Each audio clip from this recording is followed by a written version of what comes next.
இவர்கள் ஆட்சிக்கு வந்ததும் செய்த முதல் வேலை தமிழகத்தில் இந்த 8 வழிச்சாலைக்கு எதிராக நடந்த எல்லா போராட்டங்களின் பின்னணியிலும் திமுக இருந்து தூண்டிவிட்டது. நாங்கள் சேலம் 8 வழிச்சாலையை எதிர்க்கவே இல்லை என்று பச்சையாக பத்திரிகையாளர் சந்திப்பில் போய் சொன்னார். சாலை போடக்கூடாதுன்னு எந்த காலத்திலும் திமுக சொல்லவே இல்லை. அது 8 வழிச்சாலையில் தமிழகமே கொதிச்சு போச்சு. திமுக அரசு கொண்டு வந்த இன்னொரு ரியல் எஸ்டேட் திட்டம் என்னவென்றால் பரந்தூர் விமான நிலையம். சுற்றுவட்டார பகுதிகளில் இருக்கக்கூடிய நிலங்கள் அத்தனையையும் வாங்கி போட்டாங்க.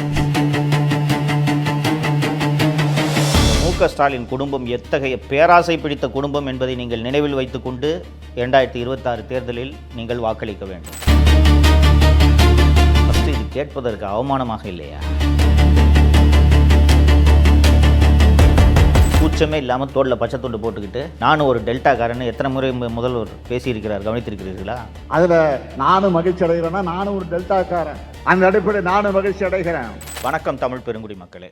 அதிமுக ஆட்சியில் முதல்வர் எடப்பாடி பழனிசாமி அவர்கள் சென்னையிலிருந்து சேலத்துக்கு 8 வழிச்சாலைன்னு ஒரு திட்டத்தை அறிமுகப்படுத்தினார். ஒரு பாலமோ சாலையோ தொழிற்சாலையோ அமைப்பதென்றால் அரசு நிலம் கையகப்படுத்த வேண்டும். அப்படி நிலம் கையகப்படுத்த வேண்டிய தேவை இருப்பதன் காரணமாக பல்வேறு பகுதிகளில், குறிப்பாக சேலம், திருவண்ணாமலை உள்ளிட்ட பகுதிகளில் விவசாயிகள் போராட்டம் நடத்தினார்கள். அரசு இத்தனைக்கும் 4 மடங்கு சந்தை விலையை விட 4 மடங்கு விலை கொடுப்பதாக அப்போது அறிவித்திருந்தது. ஆனாலும் அதையும் மீறி கடுமையான போராட்டங்கள் நடைபெற்றன.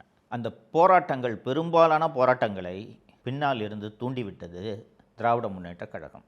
நான் ஏற்கனவே பேசிய வீடியோக்கள்லாம் சொல்லியிருக்கேன்.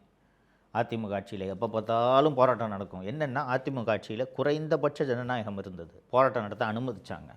மக்கள் அவங்களோட குறைகளை வெளிப்படுத்தணும், அதற்கான வாய்ப்பு இருக்கிறது தான் ஜனநாயகம். ஸோ அந்த போராட்டம் நடத்துறதுக்கான அனுமதி அளிக்கப்பட்டது. ஸோ மக்கள் போராட்டம் நடத்தினார்கள், விவசாயிகள் போராட்டம் நடத்தினார்கள்.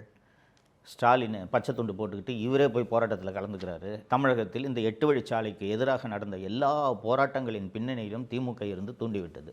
அப்போ ஆக்சுவலி என்ன நடந்திருக்குன்றது எல்லாம் பின்னால் தான் தெரிந்தது. திமுக கடுமையாக இந்த 8 வழிச்சாலை திட்டத்தை எதிர்த்தது.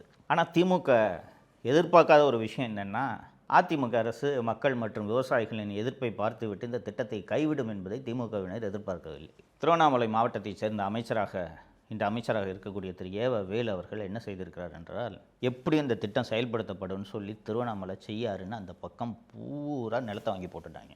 அதிமுக அரசு மக்கள் எதிர்ப்பெல்லாம் பார்த்துட்டு திட்டத்தை கைவிட்டுட்டாங்க அப்படின்னு தெரிஞ்ச உடனே, அந்த திட்டம் வந்தால் தானே நிலம் விலையேறும்.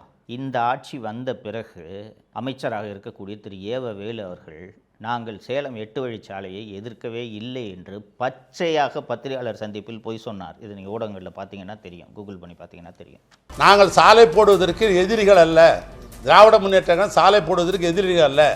விவசாயிகளை அழைத்து பேசி அவர்களுக்கு என்ன தேவை என்பதை புரிந்து கொண்டு அந்த பிரச்சனையை தீர்த்துவிட்டு சாலை போடுங்கள் அல்லது மாற்று வழி காணுங்கள். இப்போயும் சட்டமன்றத்தில் எடுத்து நாளைக்கு கூட உங்கள்கிட்ட படிக்கிறேன். இதுதான் திமுகவுடைய கொள்கையாக வச்சுருந்த மொழியை, வேற ஒன்றும் சாலை போடக்கூடாதுன்னு எந்த காலத்திலும் திமுக சொல்லவே இல்லை. அது 8 வழி சாலையில். இதுபோல் திருவண்ணாமலையில் செய்யாறு பகுதியில் சிப்காட், தமிழ்நாட்டின் அந்த தொழில் முன்னேற்ற பொதுத்துறை நிறுவனம் அங்கே ஒரு தொழிற்பூங்கா அமைப்பதற்கு சிப்காட்டில் நிலங்களை கையகப்படுத்துகிறது. மேல்மா, செய்யாறு உள்ளிட்ட அந்த பகுதிகளைச் சேர்ந்த விவசாயிகள், கிராமப்புற மக்கள் இந்த எங்களது விவசாய நிலங்களை எடுக்கக்கூடாது என்று கடுமையான எதிர்ப்பை தெரிவிக்கின்றனர், போராட்டம் நடத்துகின்றனர்.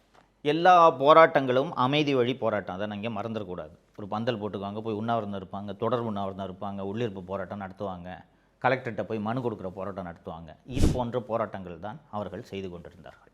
இப்படிப்பட்ட ஒரு சூழ்நிலையில் 4 நவம்பர் 2023 அன்று விவசாயிகள் இதே மாதிரி கலெக்டர்கிட்ட மனு கொடுக்கறதுக்கான ஒரு போராட்டத்தை நடத்துகிறாங்க. அப்போது காவல்துறை ஒரு 18 பேரை கைது பண்ணி சிறைக்கு அனுப்பிடுறாங்க. வழக்கமாக இந்த போராட்டம் நடத்துகிறவங்களெல்லாம் கைது பண்ணால் என்ன பண்ணுவாங்கன்னு உங்களுக்கு தெரியும். கல்யாண மண்டபத்தில் வச்சு ஒரு கேஸை போட்டு விட்ருவாங்க, சாயங்காலம் 6 மணிக்கு அனுப்பி விட்ருவாங்க. இதுதான் வழக்கமாக நடக்கக்கூடிய விஷயம். ஆனால் செய்யாறு மேல்மா பகுதியில் இந்த போராட்டம் நடத்தியதில் 20 பேரை ரிமாண்டுக்கு அனுப்பிச்சிட்டாங்க, சிறைக்கு. ரிமாண்டுக்கு அனுப்பியதோடு இல்லாமல் பாக்கியராஜ், பச்சையப்பன், தேவன், சோழன், அருள் ஆறுமுகம், திருமால் உள்ளிட்ட 7 பேரை குண்டர் சட்டத்தில் அடைத்தது திமுக அரசு. நம்ப முடியுதா உங்களால்? குண்டர் சட்டம் என்பது எதற்காக?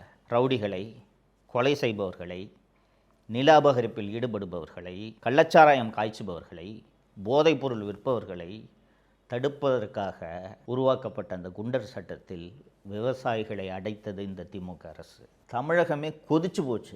என்னையா விவசாயிகள் போராட்டம் நடத்திட்டு இருக்காங்க, அந்த போராட்டம் நடத்துகிற விவசாயிகளை போய் குண்டர் சட்டத்தில் அடைக்கிறீங்களே, மனுஷங்களா நீங்கள்ட்டு கடுமையான கண்டனங்கள் திமுகவின் கூட்டணி கட்சிகளே கண்டனம் தெரிவிக்க ஆரம்பித்து விட்டன. திமுகவின் கூட்டணி கட்சியாக இருக்கக்கூடிய மார்க்சிஸ்ட் கம்யூனிஸ்ட் கட்சி, இந்திய கம்யூனிஸ்ட் கட்சி உள்ளிட்ட அத்தனை கட்சிகளும் என்னங்க விவசாயிகளை போய் குண்டர் சட்டத்தில் அடைக்கிறீங்களே அப்படின்னு கடுமையான கண்டனங்களை தெரிவித்ததும் அந்த குண்டர் சட்டத்தில் அடைக்கப்பட்டவர்களில் அருள் ஆறுமுகம் என்பவரை தவிர மீதமுள்ள 6 பேர் மீதான குண்டர் சட்டத்தை ரத்து செய்கிறோம் என்று தமிழக அரசிடமிருந்து அறிவிப்பு வெளிவந்து விட்டது. 6 பேரும் விடுதலை செய்யப்பட்டார்கள். அப்போது அரசு சார்பில் சொல்லப்பட்ட விளக்கம் என்ன தெரியுமா? முதல்வருக்கு தெரியாமல் குண்டர் சட்டத்தை போட்டுட்டாங்க, முதல்வரோட கவனத்துக்கு நாங்கள் கொண்டு சென்றதும் ரிலீஸ் பண்ண சொல்லிட்டாரு அப்படின்னு. ஃபஸ்ட்டு இது கேட்பதற்கு அவமானமாக இல்லையா? ஒரு சிப்காட் நிலம் எடுக்கிறதுக்கு விவசாயிகள் போராட்டம் பண்ணுறாங்க, அந்த போராட்டத்தில் இருக்கவங்கள ரிமாண்டு பண்ணுறாங்க, ரிமாண்டு பண்ணி அதில் 7 பேர் மேலே குண்டாஸ் ஆக்ட் போடுறாங்க. இது எப்படி ஒரு முதல்வருக்கு தெரியாமல் இருக்கும்? உளவுத்துறை இதை முதல்வரிடம் சொல்ல வேண்டாமா? முதல்வருக்கு தெரியாமல் இது நடந்துவிட்டது என்பதை சொல்வதற்கு உங்களுக்கு வெட்கமாக இருக்க வேண்டாமா? சரிங்க, உண்மையிலே தெரியல என்று ஒரு வாதத்துக்கு வச்சுக்குவோம். தெரியாமல் போட்டுட்டாங்க. வாபஸ் வாங்கின உடனே அந்த குண்டாஸ் டிடென்ஷன் ஆக்டை ரெக்கமெண்ட் பண்ண அந்த எஸ்பியையும் அந்த குண்டாஸ் டிடென்ஷன் ஆர்டரில் கையெழுத்து போட்ட அந்த கலெக்டரையும் ஒரு நல்ல முதல்வராக இருந்தால் சஸ்பெண்ட் செய்திருக்க வேண்டுமா வேண்டாமா? யோசித்து பாருங்கள். இதுவரைக்கும் ஒரே ஒரு நடவடிக்கை கூட அந்த கலெக்டர் மேலேயோ எஸ்பி மேலேயோ எடுக்கவில்லை. ட்ரான்ஸ்ஃபர் கூட பண்ணலைங்க. என்ன காரணம் என்று யோசித்து பாருங்கள். அந்த இடத்துல சிப்காட் வரும். சிப்காட் வந்துச்சுன்னா நிலமெல்லாம் விலை ஏறும் என்று திருவண்ணாமலை மாவட்டத்தைச் சேர்ந்த நெடுஞ்சாலைத்துறை அமைச்சர் திரு ஏவ வேலு அந்த ஏரியா பூரா நிலத்தை வாங்கி போட்டிருக்காரு. நிலத்தை வாங்கி போட்ட பிறகு அந்த சிப்காட் வந்தால் தானே நிலத்தோட விலை ஏறும். ஏற்கனவே 8 வழிச்சாலை ரத்து பண்ணதுனால அவர் வாங்கி போட்ட நிலம் விலை ஏறல. இப்போ சிப்காட்டும் வராமல் போச்சுன்னா இதனால் ஏவ வேலு சொல்லித்தான் அந்த மாவட்ட ஆட்சியர் இந்த விவசாயிகளை குண்டர் சட்டத்தில் அடைத்திருக்கிறார். கூச்சமே இல்லாமல் தோளில் பச்சை துண்டு போட்டுக்கிட்டு நானும் ஒரு டெல்டாக்காரன்னு எத்தனை முறை முதல்வர் பேசியிருக்கிறார், கவனித்திருக்கிறீர்களா? இதே போல் திமுக அரசு கொண்டு வந்த இன்னொரு ரியல் எஸ்டேட் திட்டம் என்னவென்றால் பரந்தூர் விமான நிலையம். சென்னையில் இருக்கக்கூடிய விமான நிலையம் போதவில்லை, கூடுதலாக ஒரு விமான நிலையம் வேண்டும் என்ற திட்டம் திமுக அரசு கொண்டு வந்த திட்டம் அல்ல. அண்ணா திராவிட முன்னேற்றக் கழக ஆட்சியிலேயே இந்த திட்டம் பரிசீலிக்கப்பட்டது.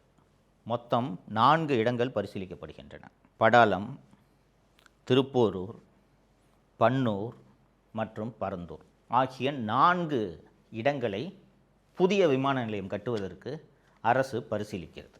பரந்தூர்லையும் விமான நிலையம் கட்டினா எவ்வளவு விவசாய நிலங்கள் பறிபோகின்றன, எவ்வளவு நீர்நிலைகள் பறிபோகின்றன என்பதையெல்லாம் ஆராய்வதற்கு அண்ணா திராவிட முன்னேற்றக் கழக ஆட்சியிலேயே வருவாய்த்துறை அதிகாரிகள் போய் அங்கே நில அளவையெல்லாம் செய்யும்போது அந்த ஊர் மக்கள் எல்லாம் சேர்ந்து எதிர்ப்பு தெரிவிக்கிறார்கள். எதிர்ப்பு தெரிவித்த உடனே பரந்தூரில் விமான நிலையம் கட்டலாம் என்ற எண்ணத்தை அதிமுக அரசு அப்படியே விட்டுவிட்டது. ஸோ அடுத்த திமுக ஆட்சிக்கு வருது, ரைட்டுங்களா? மொத்தம் 4 இடம் சொன்னேன். படாலம், திருப்போரூர், பன்னூர் மற்றும் பரந்தூர். இதில் பரந்தூரில் ஏர்போர்ட் கட்டலாம் அப்படின்ட்டு இவங்க முடிவெடுத்துறாங்க. யார்? திமுக அரசு. ஸோ 2021 இவர்கள் ஆட்சிக்கு வந்ததும் செய்த முதல் வேலை அந்த பரந்தூர் மற்றும் சுற்றுவட்டார பகுதிகளில் இருக்கக்கூடிய நிலங்கள் அத்தனையையும் வாங்கி போட்டார்கள். பரந்தூரில் விமான நிலையம் வரப்போகுதுன்றதுக்கு முன்னாடி பரந்தூர் பகுதியில் ஒரு ஏக்கரோட விலை எவ்வளோ தெரியுமா? 2 லட்சம். 2021 ஜனவரின்னு வச்சுக்கோங்களேன். நல்லா விளையிற 3 போகம் நெல் விளையிற பூமி அது. பலமுறை நாங்கள் போயிட்டு சவுக்கு மீடியா சார்பாக வீடியோ எடுத்து போட்டிருக்கோம். பரந்தூர் தான் விமான நிலையம்ட்டு திமுக அரசு முடிவெடுத்து விட்ட பிறகு 8 கோடி கொடுத்தால் கூட, ஒரு ஏக்கர் 8 கோடி கொடுத்தால் கூட இன்று விற்பதற்கு அங்கே நிலம் இல்லை. அந்த அளவுக்கு நிலம் விலையேறிவிட்டது. என்ன காரணம் என்றால் அங்கே விமான நிலையம் வந்தால் அருகாமையில் 5 நட்சத்திர ஓட்டல்களை கட்டி கொள்ளை காசு சம்பாதிக்கலாம் என்று திமுகவினர் அத்தனை பேரும், திமுகவினர் மட்டுமல்லாமல் ஐஏஎஸ் அதிகாரிகள், ஐபிஎஸ் அதிகாரிகள் அத்தனை பேரும் நிலத்தை அங்கே வாங்கி போட்டுவிட்டு தான் இந்த விமான நிலையம் வந்தே தீர வேண்டும் என்று துடிக்கிறார்கள். இதுதான் டெல்டாக்கார முதல்வர் செய்யக்கூடிய வேலையா? அது மட்டுமல்ல, அந்த பரந்தூர் மக்கள் 1000 நாட்களை கடந்து தொடர்ந்து போராடி கொண்டிருக்கிறார்கள். பரந்தூர், ஏகனாபுரம் அந்த பகுதியில் உள்ள கிராமம். அந்த ஊர் எப்படிப்பட்ட ஊருன்றது சொல்லிடுறேன். காஞ்சிபுரம் மாவட்டத்தில் இருக்க ஊர். மோட்டார் பாசனம் கிடையாது, நதிநீர் பாசனம் கிடையாது, 3 போகம் நெல் விளையக்கூடிய பூமி. எப்படி பாசனம் என்று கேட்டீர்கள் என்றால், பெரிய பெரிய பல்லவ ஆட்சி காலத்தில் உருவாக்கப்பட்ட பெரிய பெரிய ஏரிகள் அங்கே இருக்கின்றன. பெரிய ஏரி, கம்பன் கால்வாய் என்று ஒரு கால்வாய் அங்கே ஓடுகிறது. பெரிய ஏரி இருக்கிறது. ஏரி அப்படின்னா உயரமான ஒரு இடத்துல ஒரு ஏரி. அந்த ஏரி நிரம்பியதும் அந்த ஏரியிலிருந்து நீர் வழிந்து அடுத்த ஏரிக்கு செல்லும். அடுத்த ஏரிக்கு அந்த நீர் செல்லும்போது அது வழியாக கால்வாய் போகுது இல்லையா, அது பக்கம் பூரா பாசனம். அடுத்த ஏரிக்கு அந்த நீர் சென்றதும் அது நிரம்பியதும் அங்கிருந்து அடுத்த ஏரிக்கு அது செல்கிறது. தஞ்சாவூரை விட அதிகமாக, தஞ்சாவூரில் கூட மேட்டூர் டேம்லேருந்து தண்ணி வந்தால் தான் நெல் போட முடியும். இங்கே 3 போகமும் நெல் விளைவிக்கிறார்கள். தன்னிறைவு பெற்ற கிராமங்கள் அந்த கிராமங்கள் பூரா. அது மட்டுமல்லாமல் சென்னையோட வெள்ளத்தை வடிப்பதற்கு மிக முக்கியமான நீர்நிலையாக அந்த பரந்தூரில் இருக்கக்கூடிய அந்த ஏரிகளும் அந்த கம்பன் கால்வாய் உள்ளிட்ட கால்வாய்களும் பயன்படுகின்றன. சென்னையில் இருக்கக்கூடிய அடையாறு மற்றும் கூவம் ஆறு இருக்கிறதல்லவா, அங்கே அந்த பரந்தூரில் இருக்கக்கூடிய அந்த ஏரிகள் எல்லாம் நிரம்பினாலும் அங்கிருந்து அந்த தண்ணீர் கம்பன் கால்வாய் வழியாக வடிந்து சென்னையில் செம்பரம்பாக்கம் மற்றும் அடையாறு ஆறு வழியாகத்தான் கடலில் சென்று கலக்கிறது. இப்போது இவர்கள் திட்டமிட்டிருக்கக்கூடிய இந்த பரந்தூர் விமான நிலையம் எங்கே வருகிறது தெரியுமா? அந்த விமான நிலையத்தோட ரன்வேயே ஏரி மேலே தான் ரன்வேயே வருது. ஸோ இந்த மாதிரி அந்த இடத்துல ஏகப்பட்ட நீர்நிலைகள் இருக்கின்றது. அந்த நீர்நிலைகள்லாம் எந்த அளவுக்கு பாதிக்கப்படுகிறது என்பதை ஆராய்ந்து விட்டு நாங்கள் விமான நிலையம் அமைக்கிறோம் என்று திமுக அரசே மச்சேந்திரநாதன் ஐஏஎஸ் என்பவர் தலைமையில் இந்த நீர்நிலைகளுக்கு ஏற்படக்கூடிய பாதிப்பை மட்டும் ஆராய்வதற்கு மச்சேந்திரநாதன் ஐஏஎஸ் அவர்கள் தலைமையில் ஒரு கமிட்டியை அமைக்கிறார்கள். அந்த கமிட்டி தனது அறிக்கையை எவ்வளவு நீர்நிலைகள் பாதிக்கப்படுகின்றன தனது அறிக்கையை கொடுத்து விட்டது.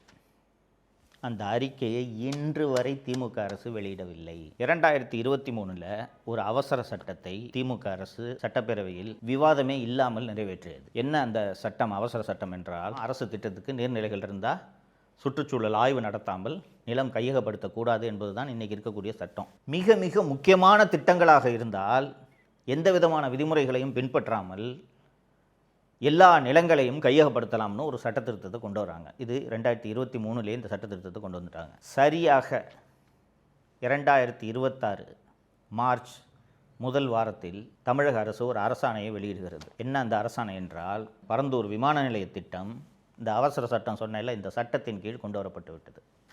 ஸோ நீர்நிலைகள் எல்லாம் இருந்தாலும் பரந்தூர் விமான நிலையத்திற்காக இந்த நிலங்களை யாருடைய எதிர்ப்பையும் மீறி கையகப்படுத்தலாம் என்பதுதான் இந்த அவசர சட்டத்தோட நோக்கம். அந்த பரந்தூர் மக்கள் நடத்திய அந்த போராட்டத்தை ஊடகங்கள் சென்று கவர் செய்துவிடக்கூடாது என்பதற்காக கிட்டத்தட்ட 2 வருடங்கள் ஏகனாபுரம் உள்ளிட்ட 13 கிராமங்களை ஊரடங்கில் வைத்திருப்பது போல தமிழக அரசு வைத்திருந்தது. அந்த ஊருக்கு போகிற 4 எல்லையிலும் காவல்துறையை போட்டு அந்த ஊர்க்காரங்களை தவிர வேறு யாருமே உள்ளே செல்லக்கூடாது, பத்திரிகையாளர்கள் செல்லக்கூடாது. இவ்வளவு பாதுகாப்பு ஏற்பாடுகளை எல்லாம் செய்து இவர்களுடைய நோக்கம் விமான நிலையத்தை கொண்டு வந்து தொழில் வளர்ச்சியை பெருக்க வேண்டும் என்பது அல்ல. அந்த பக்கத்தில் தமிழக முதல்வர் அவர்களுக்கு சொந்தமான அந்த பண்ணை வீடு எங்கே இருக்கிறது தெரியுமா? உளுந்தை என்ற கிராமத்தில் இருக்கிறது. அன்னியார் திருமதி துர்கா ஸ்டாலின் நடத்தி கொண்டிருந்த ஸ்ப்ரிங்ஸ் மினரல் வாட்டரோட இடமும் அங்கே தான் இருக்கிறது. அந்த பரந்தூர் ஏர்போர்ட் வந்துச்சுன்னா உளுந்தையில் இவர்களுடைய நிலம் மட்டுமல்லாமல் இவர்கள் பினாமி பெயர்களில் வாங்கி போட்டுள்ள நிலங்கள் அத்தனையின் விலையும் பல மடங்கு உயரும். இந்த குடும்பத்தோட பேராசை எப்படிப்பட்ட பேராசை என்பது உங்களுக்கு புரிகிறதா? ஏற்கனவே நான் 2 லட்சம் கோடிக்கு மேலே சம்பாரிச்சிருக்காங்கன்னு சொல்லியிருக்கேன். அது போதாதா? ஆயிரக்கணக்கான ஆண்டுகளாக விவசாயத்தில் ஈடுபட்டு கொண்டிருக்கக்கூடிய அந்த மக்களின் வயிற்றில் அடித்து நீங்கள் விமான நிலையம் கட்ட வேண்டுமா? நீங்களும் நானும் வேறு வேறு வேலை செய்து பிழைத்து கொள்ளலாம். தான் வச்சிருக்கிற 2 ஏக்கர் நிலத்தில் 3 போகம் நெல் மட்டும் விளைவிச்சு அதன் மூலமாக தனது வாழ்வை நடத்தி கொண்டிருக்கக்கூடிய விவசாயிகிட்டு கையில் பணத்தை கொடுத்து அப்பார்ட்மெண்ட்டில் போய் 8வது மாடியில் குடியிருந்தா அவன் எப்படிங்க குடியிருப்பான்? தொழில் என்னங்க பண்ணுவான்? விவசாயத்தை தவிர அவனுக்கு வேறு எந்த தொழிலும் தெரியாது. ஆனால் அவர்கள் வயிற்றில் அடித்து அந்த விமான நிலையத்தை எப்படியாவது கொண்டு வர வேண்டும் என்று தான் தேர்தல் நெருக்கத்தில் 2026 மார்ச் மாதத்தில் இவர்கள் பரந்தூர் விமான நிலையத்தை இந்த அவசர சட்டத்தின் கீழே கொண்டு வந்திருக்கிறார்கள். இந்த மு.க. ஸ்டாலின் குடும்பம் எத்தகைய பேராசை பிடித்த குடும்பம் என்பதை நீங்கள் நினைவில் வைத்துக்கொண்டு 2026 தேர்தலில் நீங்கள் வாக்களிக்க வேண்டும். விவசாயிகள் வயிற்றில் அடித்த ஆட்சி தான் இந்த ஆட்சி என்பதை நீங்கள் மறந்துவிடக்கூடாது. இதையெல்லாம் மனதில் வைத்துக்கொண்டு நீங்கள் வாக்களிக்க வேண்டும். தப்பித்தவறி திராவிட முன்னேற்ற கழக ஆட்சி மீண்டும் வந்தால் காஞ்சிபுரம் உள்ளிட்ட பகுதிகளில் இருக்கக்கூடிய விவசாயம் மொத்தமாக அழிக்கப்பட்டு விடும் என்பதை நீங்கள் மறந்து விடாதீர்கள். அது மட்டுமல்ல, அந்த ஏரிகளின் மீது கட்டிடங்கள் கட்டப்பட்டால் சென்னை வெள்ளக்காடாகும் அபாயமும் இருக்கிறது என்பதை நீங்கள் மறந்துவிடக்கூடாது. இதை மனசில் வச்சுக்கிட்டு நீங்கள் வாக்களிக்கணுன்றது தான் நான் உங்ககிட்ட வைக்கக்கூடிய வேண்டுகோள், கோரிக்கை. நன்றி. தமிழகத்தை காப்போம். உலக தமிழ் சொந்தங்களுக்கு வணக்கம். நான் ராஜவேல் நாகராஜன். பேசு தமிழா பேசு வலையொலியுடைய வளர்ச்சிக்கு நீங்களும் உறுதுணையாக இருக்கணும்னு நினச்சிங்கன்னா இந்த வீடியோடைய டிஸ்கிரிப்ஷனில் இருக்கக்கூடிய ரேசர் பே லிங்கை கிளிக் பண்ணுங்கள். அந்த லிங்க்கில் போயிட்டு உங்களுக்கு விருப்பமான தொகையை பேசு தமிழா பேசுவனுடைய வளர்ச்சிக்கு உங்களுடைய பங்களிப்பாக நீங்கள் கொடுக்கலாம். நன்றி, வணக்கம்.